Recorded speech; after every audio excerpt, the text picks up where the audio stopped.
اللهم آمين.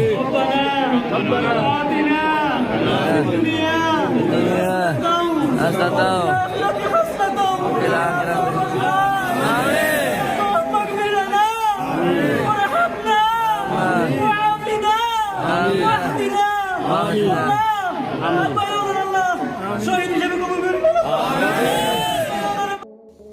ওমানে নিহত 4 ভাইয়ের জানাজার নামাজ পড়ালেন একমাত্র জীবিত ভাই এনামুল হক।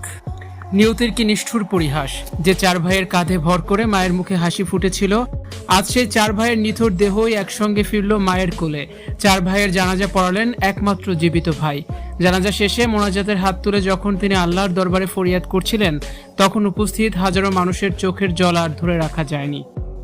মধ্যপ্রাচ্যের দেশ ওমানে গত 13ই মে ঘটে যাওয়া এক মর্মান্তিক দুর্ঘটনায় প্রাণ হারান চট্টগ্রামের রাঙ্গুনিয়া উপজেলার লালানগর গ্রামের একই পরিবারের 4 প্রবাসী ভাই রাশিদুল ইসলাম, শাহিদুল ইসলাম, শহীদুল ইসলাম ও সিরাজুল ইসলাম।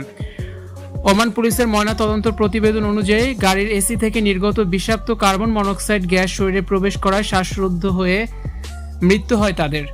অথচ 15 মে তাদের মধ্যে দুজনের দেশে ফেরার কথা ছিল। সেই আনন্দ আজ রূপ নিয়েছে চিরতরে হারানোর মহাবিষাদে। গত মঙ্গলবার রাতে বিমান বাংলাদেশ এয়ারলাইন্সের একটি বিশেষ ফ্লাইটে ঢাকার শাহজালাল আন্তর্জাতিক বিমানবন্দরে এসে পৌঁছায় 4 ভাইয়ের কফিনবন্দি মরদেহ। বুধবার ভোরে মরদেহগুলো রাঙ্গুনিয়ার নিজ বাড়িতে পৌঁছালে পুরো এলাকায় নেমে আসে শোকের ছায়া। সকাল 11টায় হোসনাবাদ লালনগর উচ্চ বিদ্যালয় মাঠে অনুষ্ঠিত হয় তাদের জানাজা।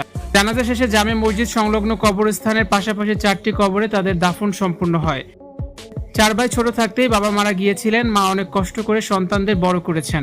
প্রায় 12 বছর আগে মেজো ভাই প্রথমে ওমানে যান এবং একে একে অন্য ভাইদেরকেও নিয়ে যান। পরিবারটি যখন মাত্র একটু গুছিয়ে উঠেছে, ঠিক তখনই এক নিমেষেই শেষ হয়ে গেল সব।